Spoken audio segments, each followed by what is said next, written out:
Fala pessoal, essa é a aula 3 sobre dinâmica climática. É um assunto que costuma trazer um pouco de dificuldade para as pessoas nas provas, mas a gente vai fazer vários esqueminhas aqui para tentar facilitar a vida de vocês.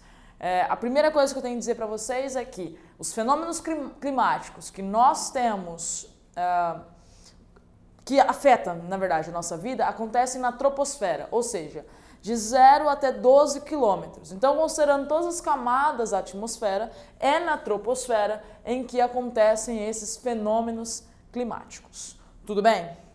Tendo isso em vista, eu separei aqui para vocês os elementos e os fatores climáticos, tá? Então, elementos são os que formam o clima. A temperatura, a umidade, a precipitação, né, que é a chuva, a pressão e o tempo.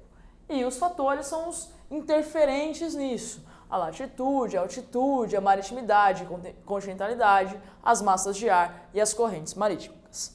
Veja, tudo isso a gente vai ver durante a aula, só que é bom você saber que um está no elementos e o outro está no fatores, porque existem alguns vestibulares, aqueles mais tradicionais, que cobram em alternativas, isso, aquilo, aquele outro são elementos, isso, aquilo, aquele outro são fatores climáticos.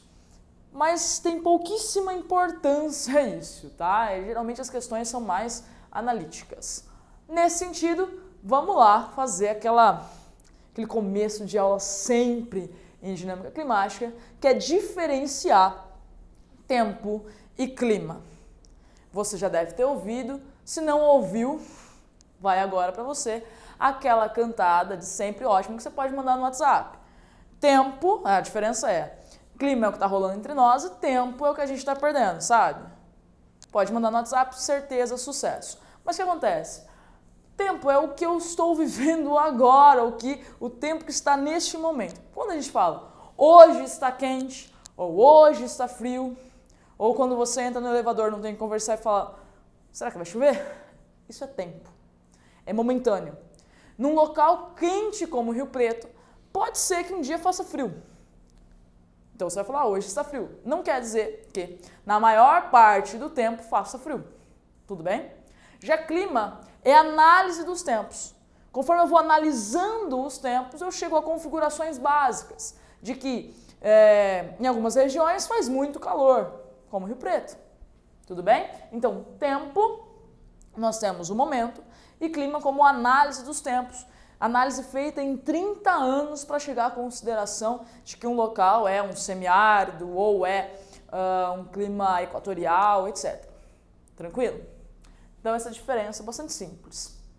Eu quero conversar com vocês em termos de fatores, primeiro da latitude.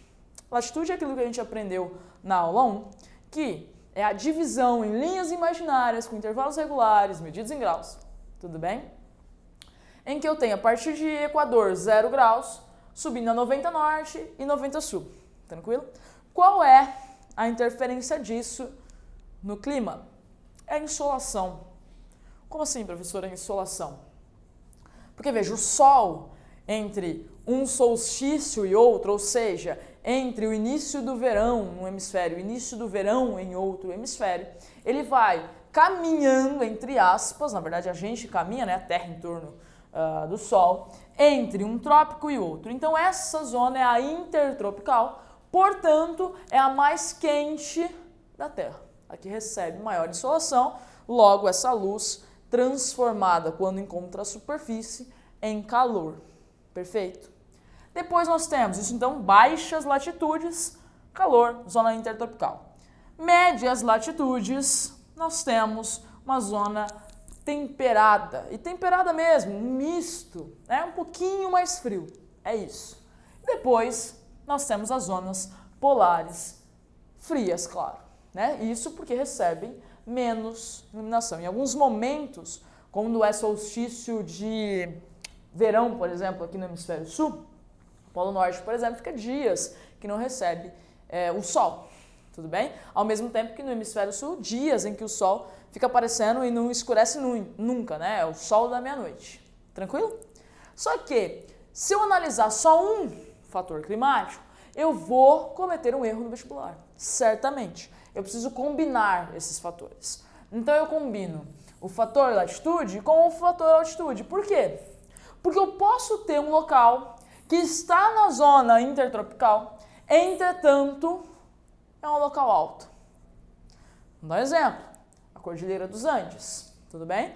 Ela está na zona, uma boa parte dela, está na zona intertropical, entretanto, eu tenho altitude.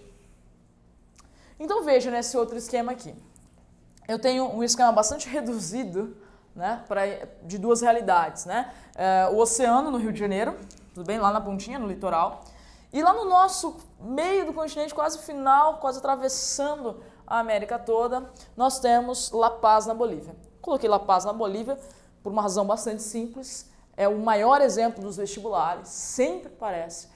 E justamente porque nós temos muitos textos falando sobre isso. Porque quando o jogador, né, os jogadores do Brasil, de times brasileiros, vão jogar aí a Copa Sul-Americana, por exemplo, eles jogam em algum determinado momento em La Paz, na Bolívia. E aí sempre tem o Galvão, o Casagrande, ou qualquer um desses, falando, não, jogar aqui é difícil, né, complicado, porque a bola corre mais rápido. Isso tem a ver com a nossa matéria. Porque, veja, aqui na região próxima ao oceano, ou seja, uma região em que eu tenho um nível de altitude bastante baixo, né, ou mais baixo, só não é mais baixo que depressão absoluta, o que eu vou ter? Eu vou ter muita molécula de oxigênio, de água, muita molécula. Se eu tenho muita molécula, o sol vem, a luz do sol vem, bate na superfície e esse calor é segurado por essas moléculas. Tranquilo? Então é mais quente nas regiões em que eu tenho baixa altitude. Já no lugar como La Paz, na Bolívia, eu tenho menos moléculas, ou seja, o ar é mais rarefeito. Logo, o sol pega aqui, pega, vira calor, vira. Só que uma grande parte retorna, sobe, vai embora. Por quê? Porque eu tenho pouca molécula para segurar esse calor. Então, mesmo estando numa latitude intertropical, essa região, ou regiões montanhosas, são mais frias. Tem uma temperatura menor comparando com uma região mais baixa. Isso vai influenciar, claro, na formação vegetal, por exemplo. Se você fosse o futebol lá, pô, aqui eu tenho mais resistência do ar, né, no Rio de Janeiro, que eu tenho menos. Então, a bola corre mais rápido. Percebeu? Bom, então nós temos até agora latitude, altitude, e agora eu preciso conversar com vocês sobre pressão. Então fui lá em alguns fatores, vou aqui em alguns elementos, eu estou falando dos principais, do que a gente consegue analisar melhor, tudo bem? Em termos de pressão, eu vou pegar aqui um exemplo bastante simples para vocês. Vamos supor que eu seguro uma porção de ar aqui, tudo bem? Ou melhor, aquela pergunta filosófica, né? O que faz existir o vento? É justamente eu ter porções de ar com pressões diferentes. Como assim? Eu tenho, nessa porção que eu segurei aqui, imaginariamente, eu tenho uma alta pressão, ou seja, um ar denso, um ar frio. E nessa outra porção, um ar quente, tudo bem? Um ar menos denso. Logo, em superfície, atenção para isso, em superfície, a tendência é o ar ir de alta para baixa pressão, criando os ventos. Esse deslocamento são os ventos. Então, quando você estiver aí, né, tranquilo, de boa, suave na nave, andando pelo calçadão e vir um vento, você pode ter certeza que de onde ele vem é uma zona de alta pressão e para onde ele vai é uma zona de baixa pressão. Olha só que conhecimento ótimo para você falar com seu crush e ele achar que você é inteligente. Perceba que isso acontece na praia. Acontece na praia. Se você imaginar uma situação, vamos imaginar situações aqui. Uma situação durante o dia. Durante o dia, a região de terras é muito mais quente que a região da água. Por quê? Porque a água demora mais para ganhar e perder calor. Tudo bem? Então aqui vai esquentar muito mais rápido. Se vai esquentar muito mais rápido, vai formar uma área de baixa pressão. Com relação ao quê? Ao oceano, a zona de alta pressão. Então o vento que você sente na hora que você que está lá na praia, vem do oceano durante o dia. Já durante a noite, então vamos mudar de situação.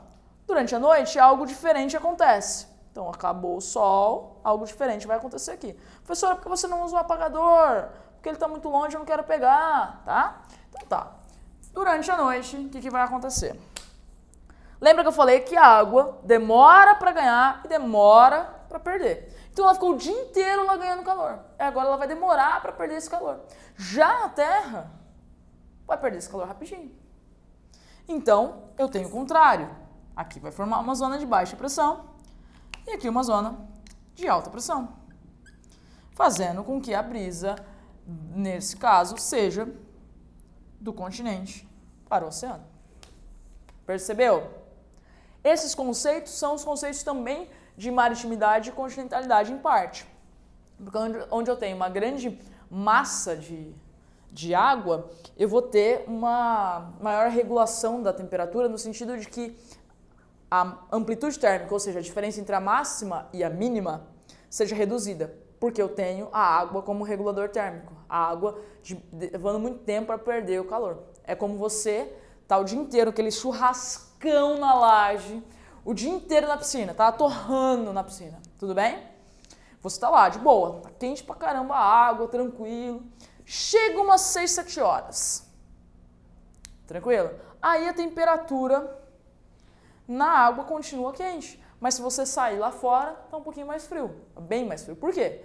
Porque onde eu tenho terra vai esquentar e esfriar mais rápido.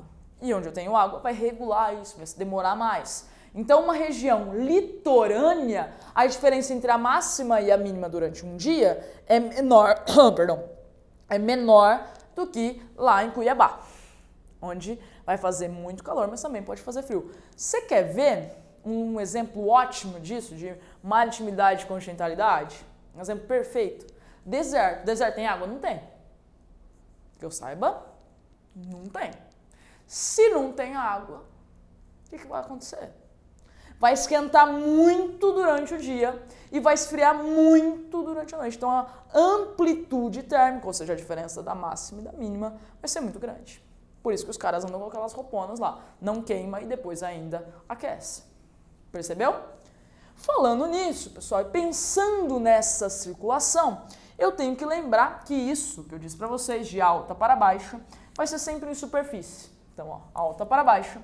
Quando chega aqui em baixa, se o ar está leve, ele vai subir. É como a lógica do ar-condicionado e do aquecedor, lá da física.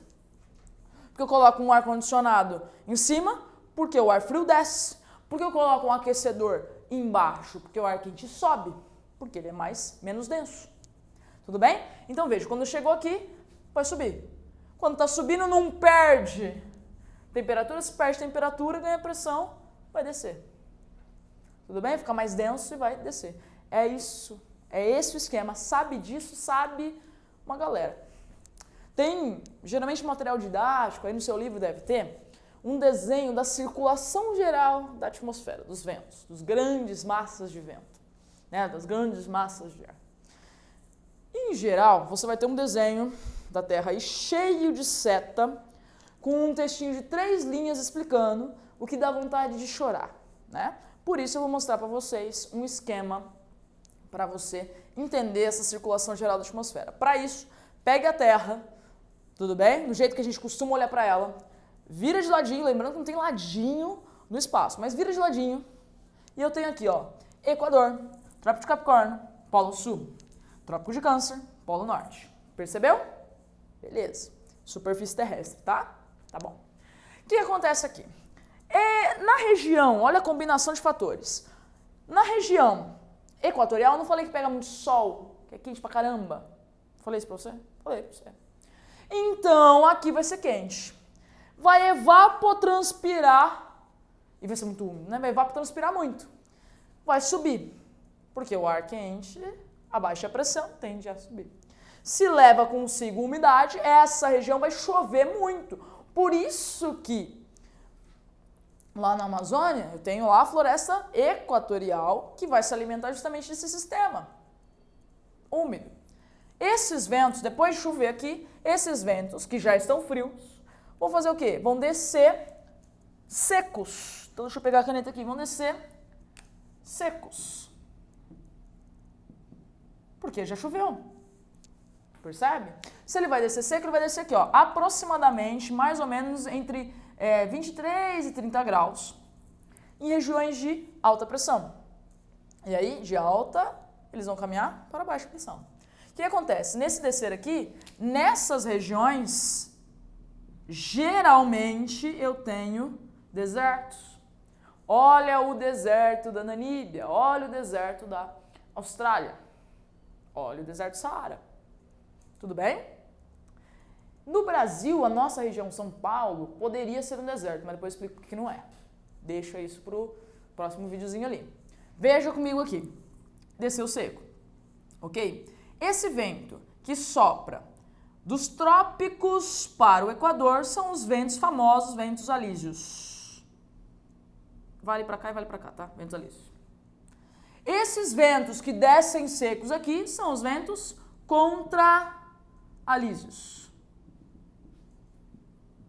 É a mesma coisa, tá?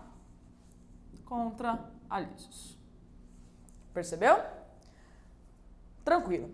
Essa célula é de Hadley, essa célula é de Hadley. Percebeu?